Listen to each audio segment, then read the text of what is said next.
Ici, la voix de l'Amérique.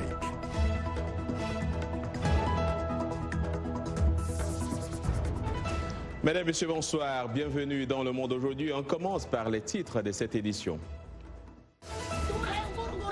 La Gambie continue de pleurer ses morts. Pas moins de 58 migrants ont péri mercredi dans un naufrage au large des côtes mauritaniennes.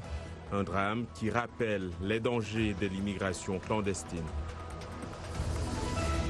Comment promouvoir le vivre ensemble entre les Tchadiens? Le hashtag NoLimites pourrait peut-être permettre de briser les clivages entre les communautés. Pour la 4e fois dans l'histoire américaine, un chef de l'exécutif fera face à une procédure de destitution. Les démocrates sont à pied d'œuvre pour la rédaction des chefs d'accusation contre Donald Trump.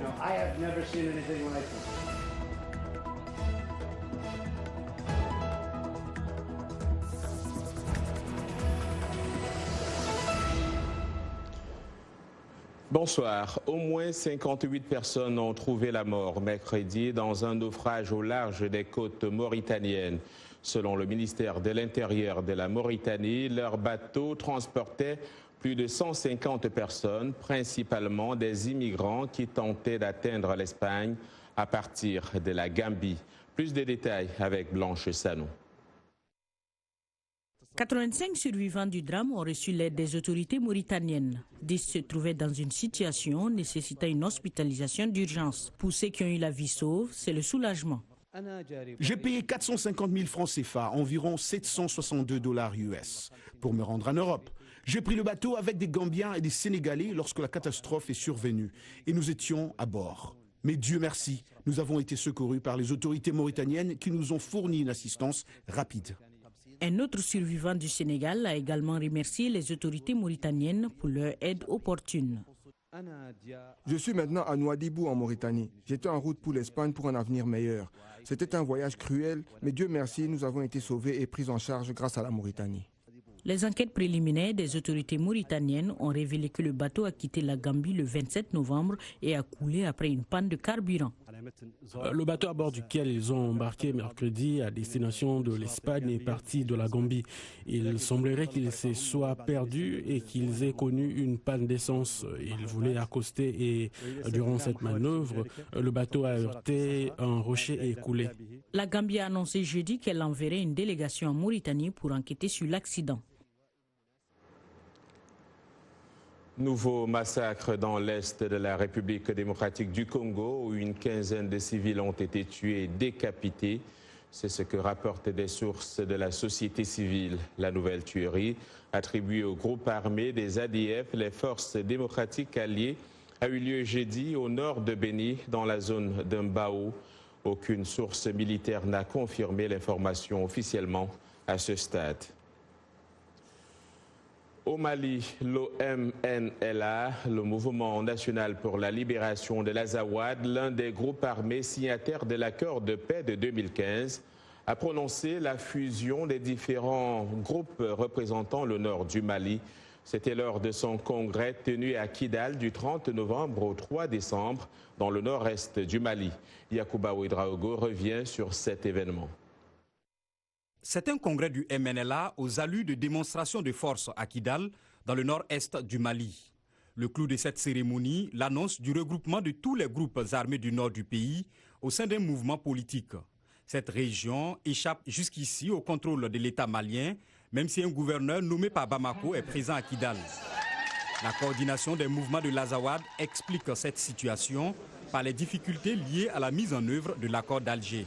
Et c'est évident, quand on ne met pas en œuvre de l'accord, le statu quo de Kidal va rester intel. Donc, si le statu quo de Kidal aujourd'hui est dans cette phase, c'est parce que tout simplement c'est la photocopie de la mise en œuvre de l'accord. Un accord a été signé par l'État malien et les anciens rebelles, mais n'a pas réussi à ramener la sécurité dans cette partie du Mali.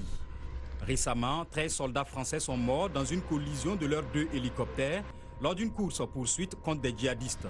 Avant cela, les attaques contre l'armée malienne ont fait de nombreuses victimes malgré la présence de forces étrangères dans la zone. Le MNLA pense qu'il est temps de changer de stratégie. L'opération Barkhane et d'autres forces internationales atteignent leurs limites. La France devrait d'abord se préoccuper de résoudre la question politique avant de chercher à résoudre le problème militaire. Avec cette annonce d'unification des anciennes rébellions du nord du Mali, le MNLA emboîte le pas au Haut Conseil pour l'unité de l'Azawad, une autre composante de l'ancienne rébellion dominée par les Touaregs, qui a fait une déclaration similaire fin octobre. La date de la prochaine élection présidentielle au Togo est connue. Elle aura lieu le 22 février 2020. Le président Faure Gnassingbé devrait être candidat pour un 4e mandat. C'est ce qu'a annoncé le gouvernement dans un décret pris en Conseil des ministres et publié jeudi soir.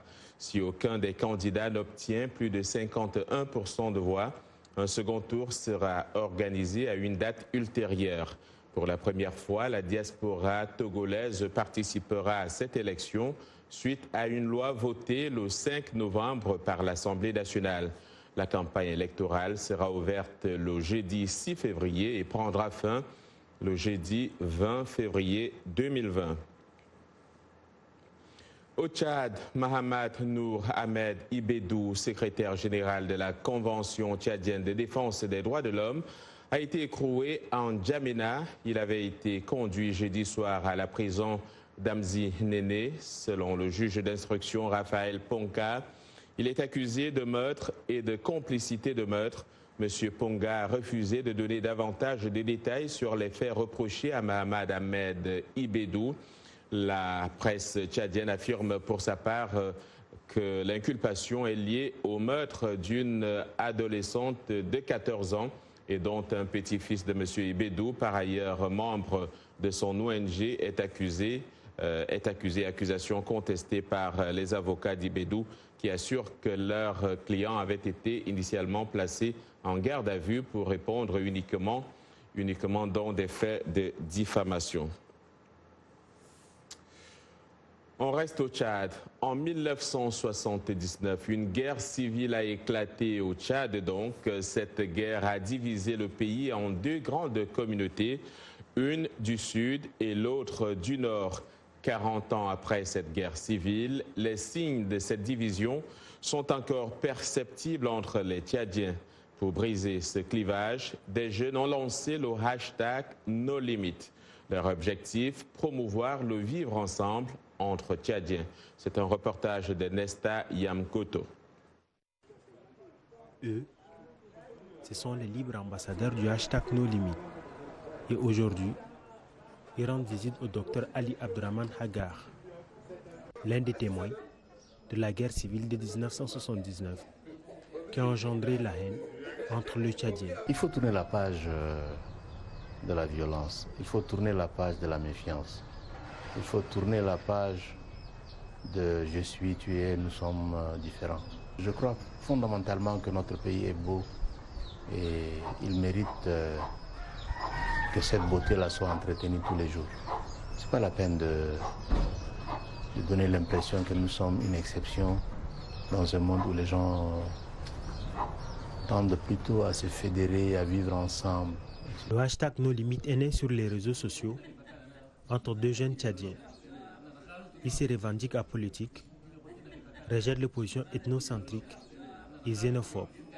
Sa mission est de concilier un peuple éclaté en communauté. Il faudrait que les Tchadiens se rendent compte que ce que nous vivons aujourd'hui n'est pas ce qui doit être vécu. Et il faudrait que ça commence quelque part par des petits gestes, par des petites actions. En une année, la dynamique #NoLimit continue de multiplier des actions. Collecte de livres en faveur des enfants, sensibilisation sur le vivre ensemble et la cohabitation pacifique. Une démarche qui commence à fleurir. Et puis le directeur de l'Institut norvégien du Nobel a qualifié de très problématique le fait qu'Abiy Ahmed, lauréat du prix Nobel de la paix 2019, ne participerait pas à tous les événements prévus la semaine prochaine, notamment la conférence de presse. Dans l'entourage d'Abiy Ahmed, on estime qu'il est assez difficile pour un chef d'État de consacrer plusieurs jours au vaste programme du Nobel, d'autant plus que d'urgentes questions intérieures méritent l'attention. Ce n'est pas la première fois qu'un prix Nobel décline l'invitation de s'adresser à la presse. Le président américain Barack Obama avait également refusé de parler aux journalistes lorsqu'il a remporté le prix Nobel de la paix en 2009. Pas moins de 3 personnes ont été tuées lors d'une fusillade vendredi matin sur la base aéronavale américaine de Pensacola, en Floride. La marine américaine a confirmé que le tireur était également mort. Un bilan diffusé par l'antenne locale de la chaîne ABC faisait état d'une dizaine de blessés. La marine américaine a indiqué sur son compte Twitter que la base où sont stationnés 16 000 soldats avait été placée en état de confinement. Le président Donald Trump a été informé de la fusillade. En 2017, les balles ont fait près de 40 000 morts aux États-Unis, y compris par suicide. 2 roquettes ont été tirées jeudi soir sur une base abritant des soldats américains en Irak, dernière d'une série d'attaques qui, si elles n'ont pas fait de victimes, inquiètent les États-Unis. C'est ce que font savoir des sources américaines. Ces tirs sur la base aérienne d'Al-Balal, à 80 km au nord de Bagdad, interviennent alors que Washington envisage de déployer 5 à 7 000 soldats supplémentaires au Moyen-Orient, des bases abritant des soldats américains ou l'ambassade américaine dans l'ultra-sécurisée zone verte de Bagdad ont été attaquées au moins 8 fois en 6 semaines. Et toujours parlons de l'actualité américaine, la majorité démocrate de la Chambre des représentants s'apprête à rédiger les chefs d'accusation contre le président Donald Trump. C'est seulement la 4e fois dans l'histoire américaine qu'un chef de l'exécutif fera face à cette procédure au niveau de la Chambre. Républicains et démocrates ont maintenant les yeux rivés sur les sondages d'opinion. Le reportage est de Jim Malone, le récit est de Trésor Matondo. La présidente de la Chambre des représentants, la démocrate Nancy Pelosi, a fait son annonce historique jeudi, appelant la rédaction des articles de mise en accusation. C'est l'aboutissement de l'enquête parlementaire sur les allégations de pression sur le président Trump, sur son homologue ukrainien, afin que ce dernier annonce une enquête sur l'ancien vice-président américain Joe Biden et son fils Hunter. C'est notre démocratie qui est en jeu. Le président ne nous laisse pas d'autre choix que celui d'agir parce qu'il tente de corrompre une fois de plus l'élection à son avantage. Les républicains restent loyaux au président Trump, y compris le représentant Kevin McCarthy. C'est un jour où la nation paraît plus faible, parce que les démocrates ne peuvent pas mettre leur animosité et leur peur de perdre les futures élections avant la volonté du peuple américain. De retour du sommet de l'OTAN, Trump a poursuivi ses attaques contre la procédure de destitution engagée contre lui.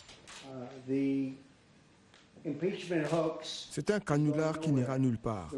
Le Parti républicain n'a jamais été aussi uni. Je n'ai rien vu de pareil. Dans l'opinion publique américaine, partisans et adversaires de la procédure sont à peu près à égalité, défendant farouchement leur position.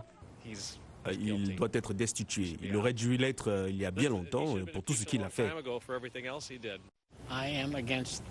Je suis contre la procédure de destitution. C'est ridicule. Il en voulait à Trump bien avant sa prestation de serment. En 1974, le président Richard Nixon, qui faisait l'objet d'une procédure de destitution, a choisi de démissionner lorsqu'il s'est rendu compte que plusieurs législateurs républicains s'étaient retournés contre lui suite au scandale de Watergate. Pour ce qui est du président Trump, c'est le Sénat, dominé par les républicains, qui décidera de son sort. Parlons de la visite de Mike Pompeo au Maroc. Le secrétaire d'État américain s'est entretenu avec son homologue Nasser Bourita. Les deux hommes ont évoqué divers sujets, notamment la menace iranienne, la préoccupante situation que vit le Sahel ou encore le règlement du conflit libyen. D'après le journal L'Orient le Jour, et concernant l'Iran, avec lequel le Maroc a rompu ses relations diplomatiques, l'entretien a porté sur les efforts pouvant permettre de contrer les tentatives d'élargissement de l'influence iranienne dans la région, y compris en Afrique du Nord et de l'Ouest. Mike Pompeo est le plus haut responsable américain à se rendre au Maroc depuis l'élection de Donald Trump. Vous regardez Le Monde aujourd'hui en direct de Washington sur VOA Afrique.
Le Monde aujourd'hui sur VOA Afrique, les titres de cette seconde partie de votre journal.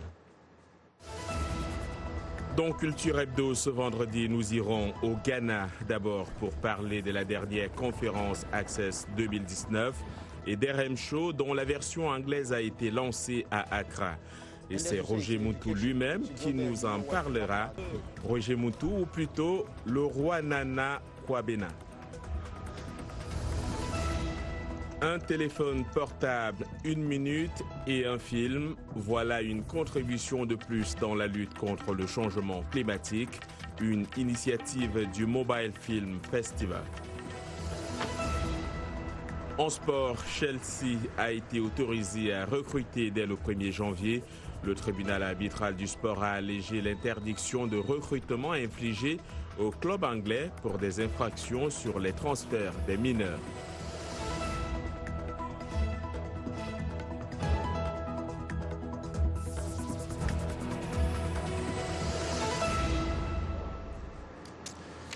C'est vendredi et c'est l'heure de Culture Hebdo et c'est avec Roger Moutou. Bonsoir et bienvenue. Bonsoir John, toujours un plaisir d'être là. Alors vous revenez fraîchement, j'ai envie de dire, d'Accra au Ghana. Vous avez participé à la conférence Access 2019. De quoi s'agissait-il? Alors, Access Music in Africa Conference for Collaborations, Exchanges and Showcases s'est tenue à Accra, au Ghana, du 28 au 30 novembre 2019. Les professionnels et les organisations du secteur musical y étaient invités à candidater afin de donner une présentation dans le cadre du programme de la conférence. Access se tient chaque année dans un pays africain différent, réunissant des acteurs influents de l'industrie de la musique du monde entier pour échanger des idées, découvrir de nouveaux talents et accélérer la création d'un secteur de la musique dynamique sur le continent. Lancé à Dakar en 2017 et à Nairobi en 2018, Access est devenu l'un des événements musicaux majeurs sur le continent. Le programme avait compris des ateliers jeunes, de formation, des tables rondes, des présentations, des concerts, des séances de networking, des expositions et des visites des lieux clés de l'industrie musicale de la ville haute. Cette année, plus de 1000 délégués de près de 40 pays étaient présents à Access 2019 à Accra, John.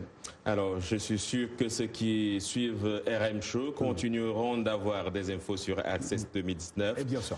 RM Show, un programme qui était jusqu'ici en français et vous lancez la version anglaise. Ah ouais, désormais, nos auditeurs anglophones pourraient aussi jouir de cette émission que nous animons en français. Cela va faire plus de 8 ans maintenant. Ces auditeurs ont demandé incessamment à la VOA que cette émission soit aussi transmise en anglais. La VOA les a entendus et nous sommes rendus à Accra pour le lancement de cette émission qui a été bien reçue par les radios partenaires et les auditeurs de Voice of America à Accra, John.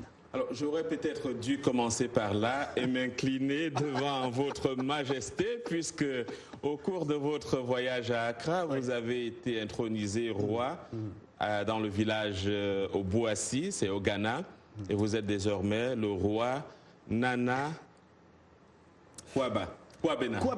Kwabena pour dire mardi. On m'a demandé mon nom, c'est quand est-ce que je suis né, j'ai dit mardi. Mardi, ils ont dit donc votre nom de majesté, c'est Kwabena. Alors comment tu sais si est arrivé? D'abord, le pankita ou kente est un type de tissu de soie et de coton composé de bandes des tissus entrelacés. Et moi, j'adore. Le kente est fabriqué dans les pays Akan, tels que le royaume Ashanti. Je suis allé, moi, chercher ce pagne et comme je distribuais des posters de ma nouvelle émission RM Show en anglais, les gens du marché m'ont dit que je n'étais pas un small guy ou un petit quelqu'un, comme on dit à Abidjan. Pas n'importe qui. Exactement, pas n'importe qui. Ils ont bien voulu alors me faire vivre cette expérience en m'intronisant roi Ashanti du village Oboissi et ils m'ont surnommé roi Nana Kwabena. John, depuis mon enfance, j'ai toujours été fasciné par les Ashanti qui sont l'un des principaux groupes ethniques et de ce qui constitue l'actuel Ghana. J'ai toujours aimé leur tradition militaire, leur cérémonial de cours, leurs mœurs, entraînement aussi discipline, ainsi que les aspects linguistiques de l'ancien empire du Ghana.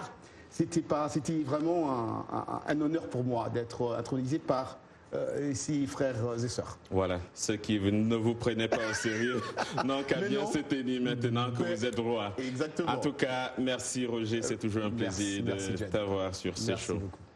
Et on va donc continuer avec ce journal, alors que la conférence sur le climat de la COP 25 se tient cette semaine à Madrid. Un autre événement visant à lutter contre le changement climatique se tient lui à Paris, un festival de films de 60 secondes entièrement tourné sur téléphone portable. Le Mobile Film Festival, un concours de films dont le seul règlement est un mobile, 1 minute, un film, a pour objectif de sensibiliser la population à la question du climat. Pour cette édition, les films étaient axés sur les déchets plastiques, la déforestation, la pollution atmosphérique et autres problèmes. Arzuma Compaoré nous en dit plus. Plus de 800 films provenant de 91 pays ont été proposés au festival, qui a été organisé en partenariat avec YouTube et Climate Change de l'ONU. C'est un smartphone, 1 minute, un film. Le concept le plus simple au monde. Un mobile pour être le plus accessible possible et supprimer toutes les contraintes financières et 1 minute pour être le plus créatif possible dans un temps très court. Parmi les gagnants, Vacation, un court-métrage comique sur le voyage d'une bouteille en plastique dans l'océan Pacifique, et Wallet, un drame sur une famille payant un taxi avec de l'eau, qui est devenue une ressource aussi rare.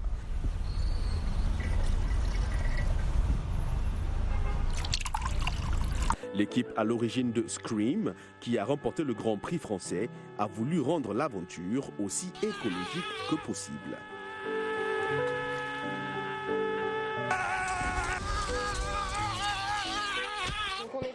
En Normandie en voiture électrique. Sur place, on a mangé on a mangé bio et local.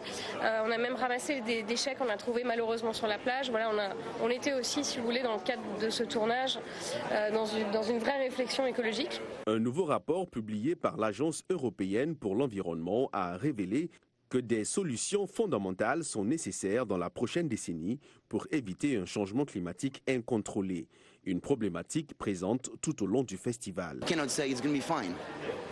ne pouvez pas dire ça va aller, ça ne va pas aller. Ça va être long et ça va être, vous savez, ça va prendre du temps, ça va prendre des ressources. Alors, il est clair qu'il nous faut être plus prudent et trouver d'autres façons de se comporter, de consommer. Le rapport sur l'état et les perspectives de l'environnement européen, publié tous les 5 ans, appelle à intensifier considérablement les efforts pour lutter efficacement contre le changement climatique. À présent, c'est le moment du dernier rendez-vous sportif de la semaine dans Le Monde aujourd'hui et c'est avec Yacouba Ouedraogo. Bonsoir Yacouba. Bonsoir John et bonsoir à tous. Nous commençons avec une balle à la main, deuxième victoire donc pour les Angolaises au mondial de handball. Opposé à Cuba, l'Angola s'est régalé, l'emportant 40-30, dont 5 buts d'Azenaïde Carlos. Les Palanclas clôturent ainsi leur phase de groupe sur une nouvelle victoire, une seconde, de quoi s'ouvrir peut-être les portes du tour principal. Par contre, la République démocratique du Congo n'ira pas plus loin après sa nouvelle défaite contre l'Argentine, 16-25. En boxe, Joshua Ruiz, acte 2, le clash de la controverse aura lieu à Riyad demain. Anthony Joshua remonte sur le ring pour reconquérir ses 3 ceintures des poids lourds contre celui qui l'a détrôné il y a 6 mois, Andy Ruiz en juin. Le Britannique est tombé de très haut, mis KO par l'Américano-Mexicain Ruiz à la 7e reprise au Madison Square Garden de New York. Les 2 boxeurs se retrouvent cette fois à Riyad, petite ville collée à Riyad, se disant cette semaine affamée et déterminée. En plus d'être concentré, eh bien, Joshua tentera dans le désert saoudien de récupérer ses 3 titres, IBF, WBA et WBO, dans ce combat baptisé le Clash des Dunes. Et puis, John l'annonçait en titre, Chelsea pourra encore recruter dès le 1er janvier. Le tribunal arbitral du sport a allégé l'interdiction de recrutement infligée au club anglais pour des infractions sur les transferts de mineurs.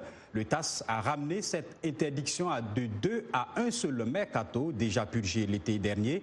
En février dernier, justement, la FIFA avait interdit Chelsea de recrutement pour les 2 prochaines périodes de transfert en raison d'infractions à la réglementation sur les transferts internationaux de joueurs mineurs. Et selon la FIFA, Chelsea a enfreint cette mesure pour 29 d'entre eux.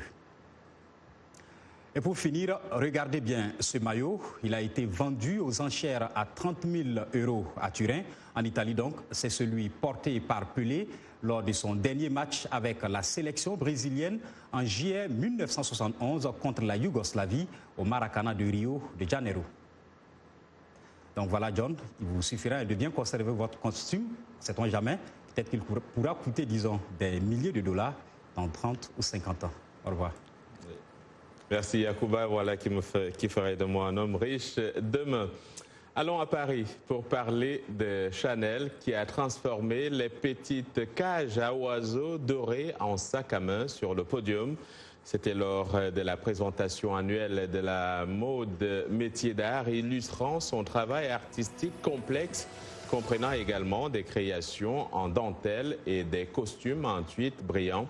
La maison de couture française a reconstitué l'appartement parisien où vivait la fondatrice Coco Chanel au début des années 1900 et où les collections étaient autrefois présentées tandis que les modèles décrivaient une reconstruction de son célèbre escalier en colimaçon. Les actrices Marion Cotillard et Penélope Cruz étaient au premier rang des invités du spectacle conçu par Virginie Viard qui a remplacé Karl Lagerfeld, chef créatif de longue date de Chanel, décédé en février dernier.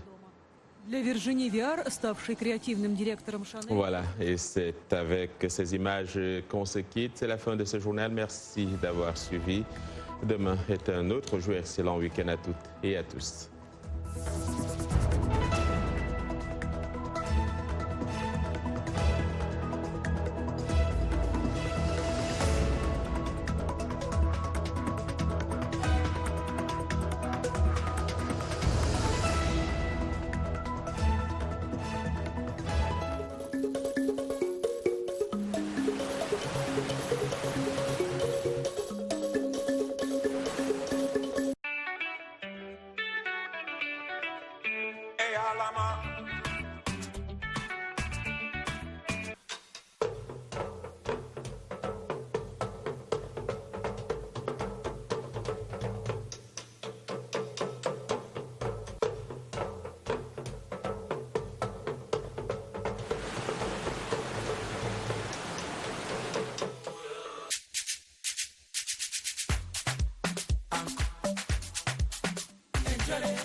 Tell him